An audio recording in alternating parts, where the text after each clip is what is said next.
Good day, everyone. This is Bud Evans, the Property Patriot. I am here today with Jeff Niemeier. Jeff, how are you today? Hey, I'm outstanding. How about yourself? Doing great, man. Doing great. Getting to meet new people, having great conversation. It's all about that. Listen, I'm not going to hold anything against you. I know you're an Iowa guy. I'm a Penn State guy.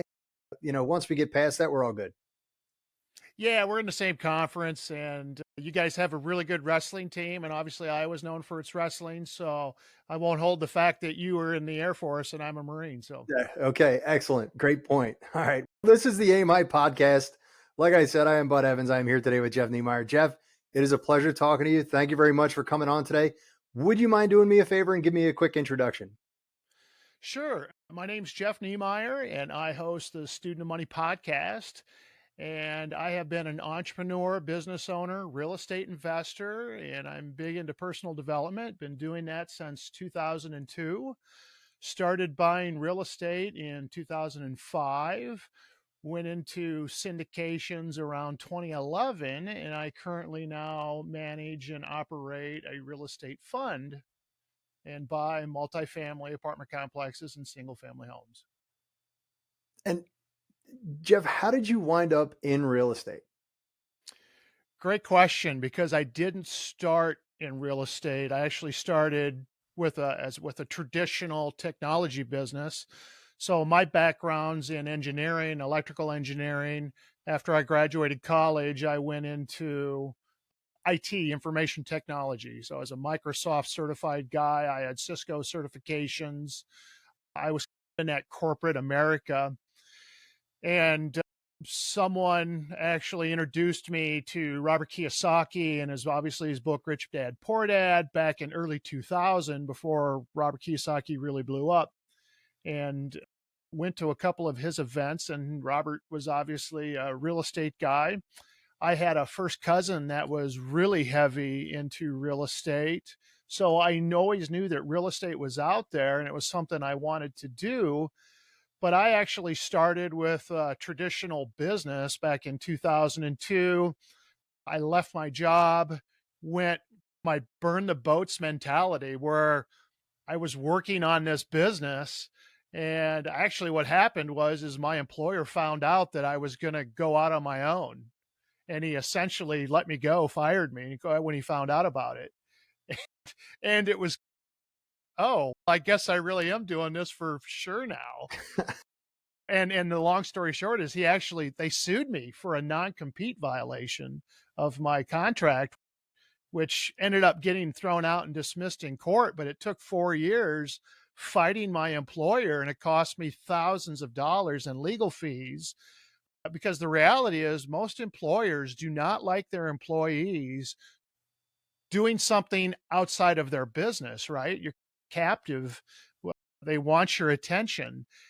And when we went to depositions, the president of the company basically said it was his duty as president of the company to pursue anyone that was going to go out and start their own business, whether it was competitive in nature or not. And which I found that was very interesting, you know. So I ran my own business and build up a customer base for about, I knew it was about a 3 to 5 year window. I ended up selling that to a venture capital firm and transitioned into my second company. I've done six of them so far.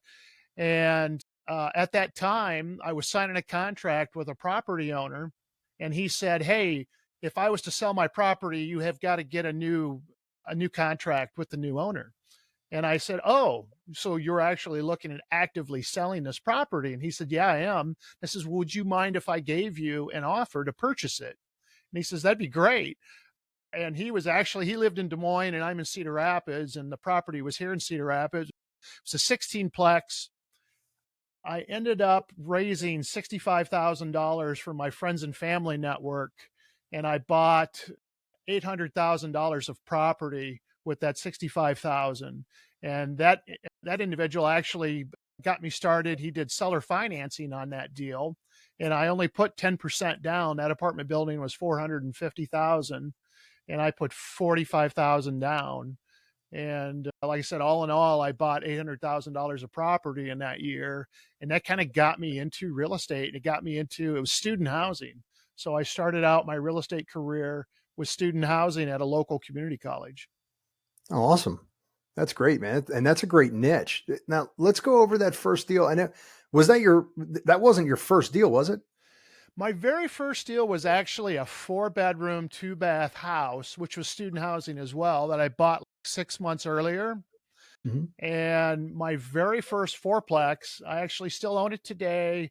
My tenant, a couple months ago, we had a city inspection, a housing inspection, and the tenant's, "Would you ever sell me this house?"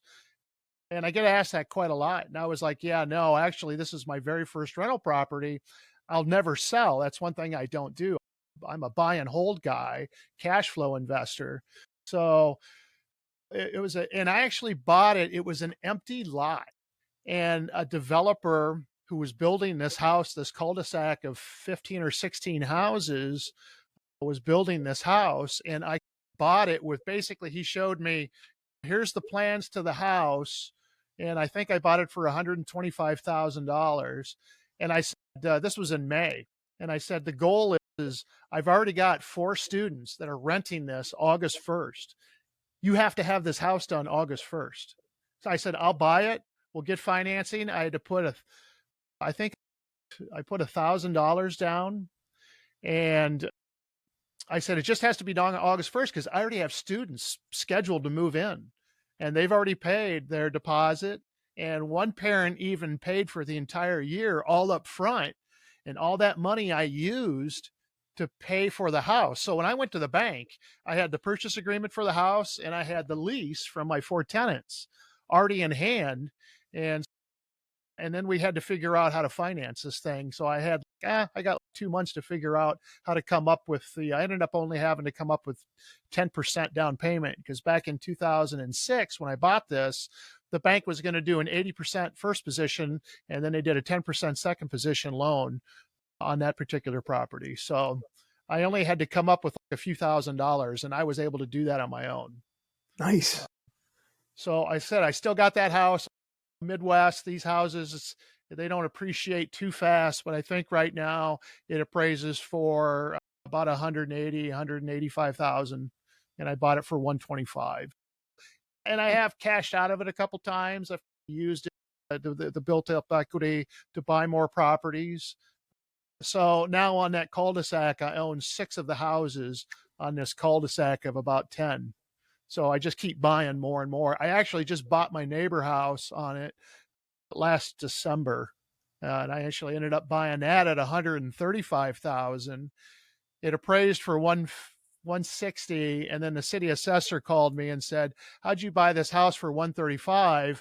We have it assessed at 185." So I said, "I just keep buying up all these properties on this cul-de-sac over time." And so everybody knows who I am, and they all know before they even get on the market, "Hey, we need to ask Jeff." I'm in talks with another owner to buy another 2 on that exact same cul-de-sac. So Excellent. So it's not all syndication deals. You're picking up these student housing, just cash cows, right? they're cash cows. Student housing is definitely cash cows. They're a headache, but when I always operate by that 1% rule, Mhm. rent should always be 1% of the purchase price. And I get a lot of people starting out saying, "How do you find these deals? I can't find these deals." And student housing is one of those ways you can find those deals, because Yeah. student housing's very profitable and they typically pay a premium. You just have to be in the right markets, and you have to be community colleges aren't as good as, say, 4-year, and graduate students are my favorites. So I operate 2 portfolios. I operate my personal portfolio that I'm 100% owner on, that is my safe and secure retirement portfolio.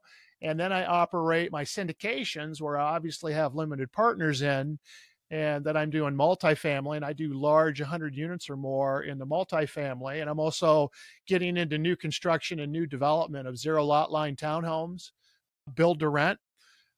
So that's what we're doing. But with those, obviously, those are part of the fund.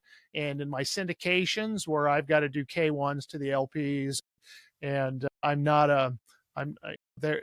That's where I have my partners, and those are my bigger deals. But I still pick up I still pick up houses and I still pick up fourplexes and eightplexes for my own personal portfolio and grow that. And then I have bigger properties as well. Excellent. So now we've gone through the first deal. We saw, you basically told us how you grew. Let's go over the nightmare property. Everybody's got the one, right? I do. I have multiple nightmare properties, but I decided to talk to you about the deal that I actually lost, and I lost investor money in, that really changed how I was going to move forward and what I was going to do. So it was 2012, 2013. There was a large 340 unit student housing apartment complex that I actually provided cable TV and internet to. So I was a vendor to them and was very familiar with them. And I had bought in some other properties from this developer that developed it. And he had sold it as a syndication. And there was 27 owners in this very large property scattered across the United States. And it was owned as a TIC, which is a tenants in common. And the reason they do these syndications as a TIC is so that all of these owners can 1031 exchange into this property. So you had 27 people across the United States, Florida, Texas. Only 2 of them actually lived in my state that owned this property. And then there was a property management company out of Texas that I won't name that owned this property along with a portfolio of 40 of them across the United States. And they were going under. So what were they doing? They were taking the cash flow from this property to prop up and support these other ones. It was getting distressed, and the ownership tried to not take them out, and they had a master lease. Long story short, I was helping them try to fix this property and get this back. And since it was in my own backyard and I was very familiar with it, I had convinced all of these owners that they needed to go with me and do what's called a 721 exchange or a roll up, where you take all these tenants in common and you roll them up into one limited partnership where I was the general partner of. And then we were going to go battle it out with this management company who would not leave the property and turn property management over to them. And I raised investors, and they originally bought this property for $26 million back in 2007, and they had a $14 million mortgage. And they actually negotiated with the lender that you could buy the mortgage for this property for $10 million. And I had gone out and arranged bridge financing where I had to bring $3 million to the table. So I was doing a raise for $3 million, and I got about halfway there and I fell short. But all was not lost. I found a REIT, a real estate investment trust, that would also come in and bring the full $10 million and save the property. But we simply ran out of time because it was going through foreclosure and court. And so we ended up losing that property in a foreclosure. And when that happened, one, it crushed me to have to tell these other 26 owners who was in this property that they just lost not only did they lose their investment, but now the IRS was going to knock on their door and tell them that it's now time to pay taxes on all of this 1031 exchange roll-up money. Mm-hmm. So they were going to get a huge phantom tax bill because debt that's forgiven is considered income to them. Yeah. And so these 27 investors, and I feel bad. And to this day, if I was to do that deal over again, I would completely save that deal because I know how to now. But back in 2013, I didn't have the experience on taking down these big deals. And I was nervous about it as well. And they were there's a company called Breakwater out in California that was trying to fix these properties that were going under, because in 2012, 2011, these commercial properties were all crashing because the residential market crashed in obviously 2008, 2009. And it took a few years after that for these commercial properties. So the good news is I see the exact same thing happening today. These commercial properties are getting upside down as these interest rates tick up and as these banks fail.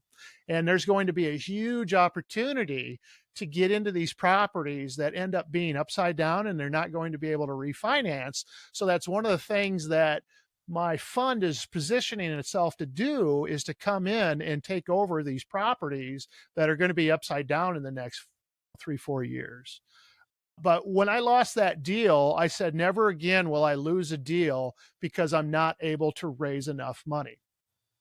And I think that is a fallacy that the syndication coaches talk about, that if you have a smoking hot, really good deal, that you're going to find the money, because that's just not simply true. At least it hasn't been true in my experience, because money follows the team and the management. They don't necessarily follow the deal, right?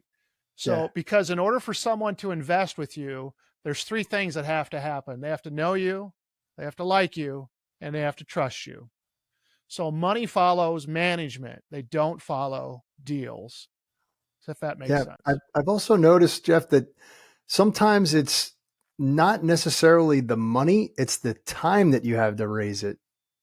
You run into Yeah, anything like that? Obviously you have, and we just talked about it. that's exactly right. Because so that REIT gave me a letter of intent, said, yep, we're bringing all 10 million. We're going to leave you in as management. We're going to roll these ticks up into our REIT. They're all going to get diversified into our REIT structure. It was an awesome deal, but we had about 60 days to get the deal done. And what happened is the manager of the REIT came back and said, I got that phone call that no one wants to get, where he says, I've talked to my team, and the lawyers basically told us we don't have enough time to get this done and to get the due diligence done. A deal like this typically takes 6 months. And it was less one of those things where they're pulling the plug on me. What am I going to do? Now, I've already spent like $100,000, $200,000 of investors' money in this deal, and we're going to lose it. We've got it all locked up and we're going to lose it.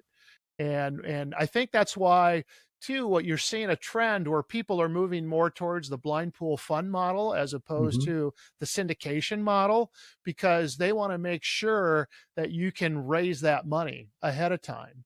So a lot of these large apartment complexes, when you put the bids in, they're looking for letters of intent, and they want to know, who are you? How are you getting your financing? Do you have a key principal? They want to know if you're for real. And that's a big deal when you're trying to bring down these big properties, is you have to show a history and you have to show the ability to close, and that you can close. Yeah. So that's where coming with a fund where you already have the soft commitments and you already have these commitments ahead of time, you already have the money raised, and that's huge when you're putting offers in on these properties. And when you're looking at these distressed properties that you can pick up for pennies on the dollar, typically they're all cash transactions, Mhm. and you come in all cash, stabilize it, and then refinance after. Money is king, like they say. Cash is king. You got to be able to do it. Yeah. Yeah. So outside of that, what are you currently working on? So my big hot button is development. So as these interest rates are ticking up and as these properties, they're not penciling out. Mhm. Ken McElroy did a great video where he talked about pencils down. These deals just aren't penciling out and aren't working out. So we're waiting for them to get distressed. So I'm turning my attention into development. So I've interviewed multiple people on my podcast that are just killing it. Dustin Henderson from Mailbox Money in Sioux Falls is definitely somebody you guys want to talk to and take a look at. He's putting together some awesome 102 and 100 and 200 unit complexes in Sioux Falls, South Dakota, which you wouldn't think is a real estate hotbed. Investing in the Midwest is definitely a great place. I interviewed another great guy, Daryl High from High Property Management. They've got 1,000 units that they've built and managed, and they've got 800. It's in construction right now, right here in the Cedar Rapids, Iowa City corridor. that's just exploding. And then I'm watching Des Moines a lot too. These bigger markets of 500,000 population or more. So I'm big into development now. I'm talking to a lot of builders, looking at who I'm going to partner with. I want to get into zero lot line townhomes, build to rent model. So we're definitely researching that market. Awesome. Talk to me a little bit about the Student Money podcast. So a few years ago, following that Robert Kiyosaki model, we're teaching. I forget how I started over 20 years ago, and obviously been through the ringer, have a lot of experience. I'm 53. And I said, what's it like for a 20-year-old just starting out and just starting out in the real estate game that really doesn't know anything? Because who do you go to and where do you go? Back when I started, there's very few podcasts. You didn't have the internet. My first business was high-speed internet because most people were dial-up. So I started an ISP to bring high-speed internet to rural Iowa and the masses. And you didn't have the Facebooks and the YouTubes and the things like you do today. And the problem is, so you're going to these monthly real estate meetings, and I call that the drip method. It's drip, drip. Every month you got to go to these meetings, and you'll eventually gain that experience. But I tell people you really got to find a mentor and a coach. So I decided, as well as I'm expanding my brand and network, that I'm going to start a podcast. I'm going to start a monthly real estate investing meetup right here in Cedar Rapids in Eastern Iowa. And then I tour the Dubuque, the Quad Cities, Waterloo, Des Moines, all the major metropolitans in Eastern Iowa, and even go to the Chicago real estate meetings to meet people and find out who are the people in these markets that are really knocking the ball out of the park and really doing the work that gets done. And because I want to be around like-minded people. So my tagline for Student of Money is to connect listeners like you to a community of like-minded individuals to help you achieve your goals of financial freedom through entrepreneurship, real estate, investing, and personal development. So I really hit the personal development piece because I think that's something that people miss in these real estate meetings. They'll bring a speaker in, they'll bring a banker in, they'll bring an appraiser in, they'll bring in all these people that will talk about their niche.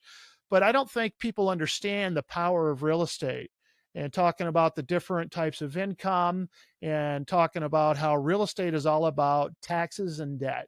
And Mhm. how do you pay zero taxes? And how do you get in a lot of really good debt to create your wealth? And so I really try to hit home the education piece, talk about depreciation.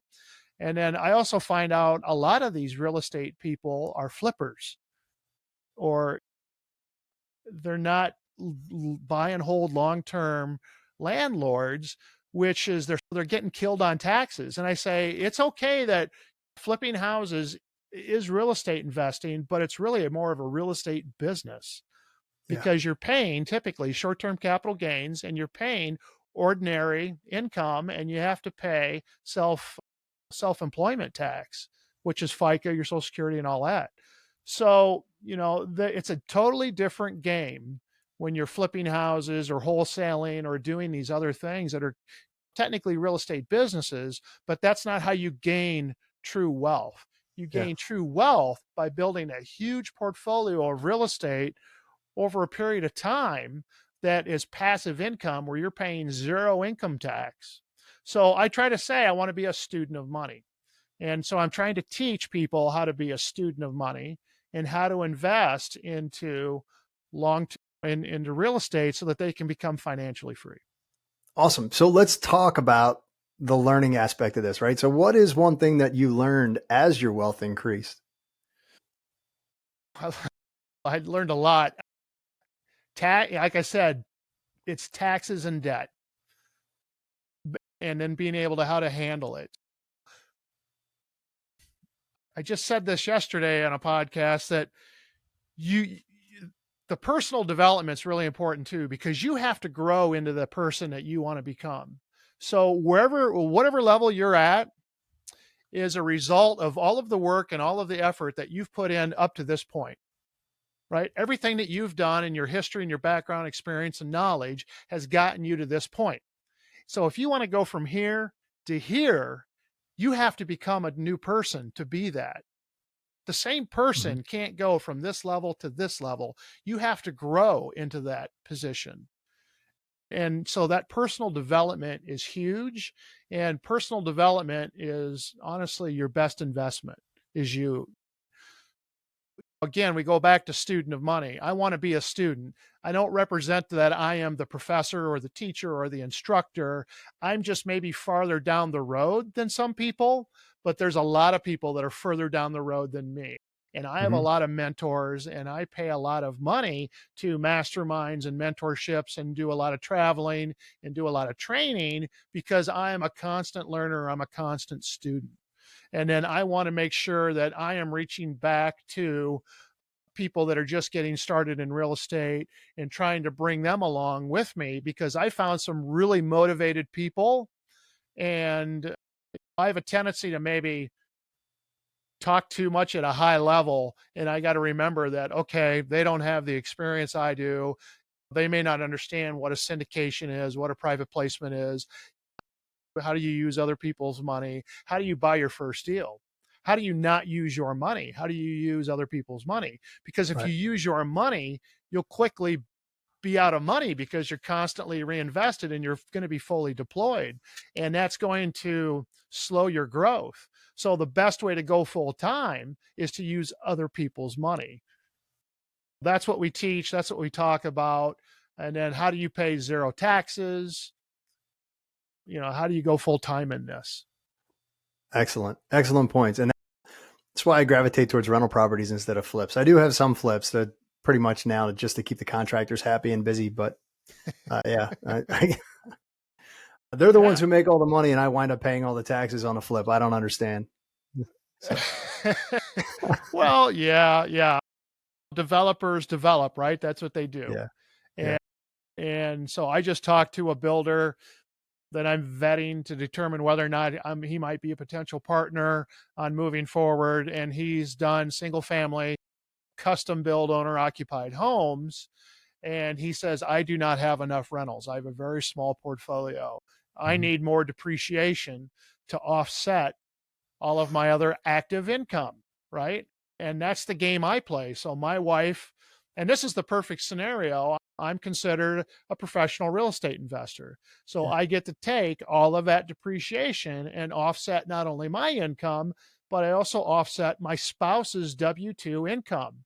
And she works for the state of Iowa and she makes really good money for what she does. And then she also then has all of our health care and all of our benefit packages, but we pay really close to zero in taxes because all that depreciation on all my rental properties not only wipes out my income, but it also wipes out her income.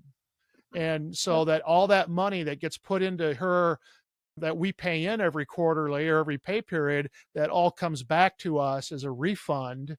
And then that actually pays my kids' college tuition. Oh, and then by the way, we show very little gross income. So when we fill out the FAFSA, the federal financial aid, my Yeah. kids get Pell Grants. They get all kinds of state awards and grant money. We get tons of money. And this may upset a lot of people, but this is how the system works. Right. So Don't we, hate we the have a player, lot of hate the cash game. flow, but we don't have a lot of gross income. So therefore, the government thinks that we don't have a lot of money. So therefore, all of our kids' tuition is essentially paid for. And that's just the way the system works. Awesome. Yeah, man. That's exactly right. It, that's why we get into this, right? In order to save on our taxes. But we're going to move And into the soaring four when you're ready. go ahead. All right. So this is the soaring four, the same four questions that we ask every guest that can help someone achieve new heights when they're just starting out. So the first thing is, what do you use to keep yourself motivated? So my answer to this, and I've got my notes because we did this ahead of time, was Yeah. guard your gates. You need to guard your gates. And I got this a piece of advice from a mentor of mine. And when I say guard your gates, I mean guard your ears, guard your eyes, watch what you speak. Um, you need to make sure that you're not junk in, junk out, right? You want to have positive reinforcement all the time, which is why you need to be following a mentor. But if you go out to my vehicle and you take a look at what I call my mobile office, right? My truck, you're going to find all kinds of audio tapes. You're going to find motivational personal development tapes. You're going to find Robert Kiyosaki tapes. You're going to find Earl Nightingale. You're going to find all of this personal and professional development audio tapes. And I don't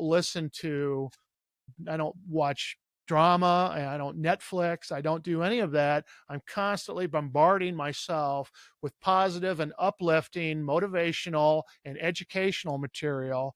And that is how I stay focused and motivated. And then probably quarterly or so, I try to go to a national convention to get around people like you that are like-minded individuals to refuel the gas tank. Perfect. Now, what is one thing that you learned that completely changed your mindset? Don't work for money because money's honestly not that valuable. They print money and they just Yeah. keep printing. And if you are trading your time for money at a job, which means that take a look at your language, you make $12 an hour, you make $20 an hour, you want to make $50 an hour, or my attorney or CPA charges me $150 an hour. They are trading their time for money. Stop trading your time for money. Start being a business owner, work for yourself, not for someone else, and learn to use delayed gratification, right? Start it up slow, buy one property, buy two properties, and then learn to use delayed gratification. Excellent.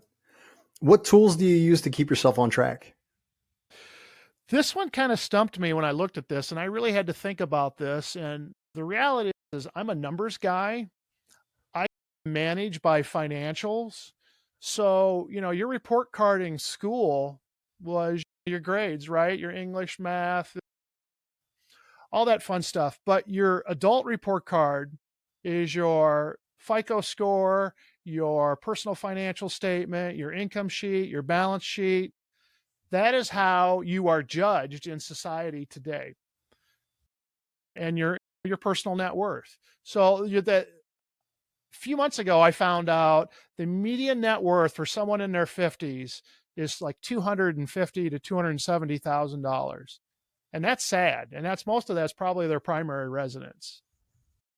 So I use my financial statements, and that's what motivates me. And that's how I make decisions. And that's how I stay focused is I'm by the numbers, and I make sure that I get and I talk about it to my advisors, and we openly discuss it, because there's three things that you typically don't talk about at the dinner table with your family, right? Politics, religion, and money. Yep. And if you're not talking to an advisor about your financial situation and money, then how are you going to ever get there? How are you ever going to get to where you want to be? So actually, that's one of the very first steps I do when I'm mentoring and I'm talking to young guys that are in their 20s on getting going. The very first thing I have them do is pull their financial statements, where you can go to annualcreditreport.com and you can get 3 of them a year, and you can pull your FICO score, you can use Credit Karma, and I say, let's take a look at your personal finances first, because if you're not good with money, as you grow your portfolio and you start to get these loans on these properties, you're not going to be good with that money either. And the banks are not going to lend you money. So I've never had a bank ask me for my report card, but they do ask me almost quarterly, if not monthly, for my financial statement. I had one of my students who, and I love the phrase, but the language is a little bit different, but she said essentially, what makes you think that when you're poor and you suck with money, that if you make money, you'll be better? I was like, and I'm paraphrasing that because there were a few expletives that she threw in there. I totally agree. And that's exactly why these lottery winners are typically bankrupt within a very short amount of time. That's how come NFL athletes are typically Yeah. bankrupt within a short amount of time. And even this guy that won $1 billion, and he just bought this crazy mansion in California. And I posted on Facebook, this guy's going to be broke in 10 years, and we're going to find out that he spent or he got ripped off by an investment that he would. And they're like, oh, $1 billion is so much money. How could you possibly ever spend any of that? And I'm like, it'll happen. Yeah. It's just, it is a crazy amount of money. But if you don't learn on how to control that, there's the sharks will swim around you and they're going to take your money. So when you're in this game, you're swimming with the sharks. There is no safety net, but that also means that there's no ceiling as well. Yeah. And that's the cool part. And that's why I'm in it. Because when I take a job, you coming in, when you say, oh, I got to make 50,000, I got to make 100,000 a year. Great. But that also means that there's a ceiling, right? So if you get rid of the floor, you also get rid of the ceiling. Yeah. And that's what you want to do. Great point. Now, last question. What is one thing that you would change if you had to start over? So the number one is start early, start earlier. So I started my first business when I was 32. I wish I would have done it in my 20s, right? So when I get this, is now a good time to be an investor, right? Is now a good time to invest. Says, well, the best time to invest was 10 years ago. Mm-hmm. The second best time is today. Start today, start as soon as possible. So start early if you can. So these guys that are starting out in 18, 19, 21, 22, 23, they're going to knock it out of the park because 10 years goes by quick and you'll be amazed at what happens in 10 years. And then the second part of that would be make sure you're working on your business and not in your business. Because I spent a long time spinning my wheels, moving sideways, just maintaining what I had and not actually growing. So I actually ended up having to downsize, and I sold like the bottom half of my portfolio to get leaner and to reorganize everything so that I could actually grow beyond that. So I got stuck into property management. I got stuck into dealing with tenants and things like that. Life's too short. You can hire some of that stuff out and get that taken care of other ways. So start earlier and then work on your business, not in your business. Excellent points. Hey, thank you very much, Jeff. I really appreciate it. I know you're busy and I appreciate your time. So thank you for this. Yeah. And thank you for having me on. It's been great. I think we covered a lot. So appreciate it. Oh yeah. Listen, anytime we can provide value, I'm all about it. So thank you very much for that. And for the nuggets of wisdom that you were dropping on us. Awesome. Thank you. Have a good day. Awesome. And for those of you who are watching on YouTube or those of you who are listening on your favorite podcast platform, until the next time we meet, this is Bud Evans, the Property Patriot, saying aim high,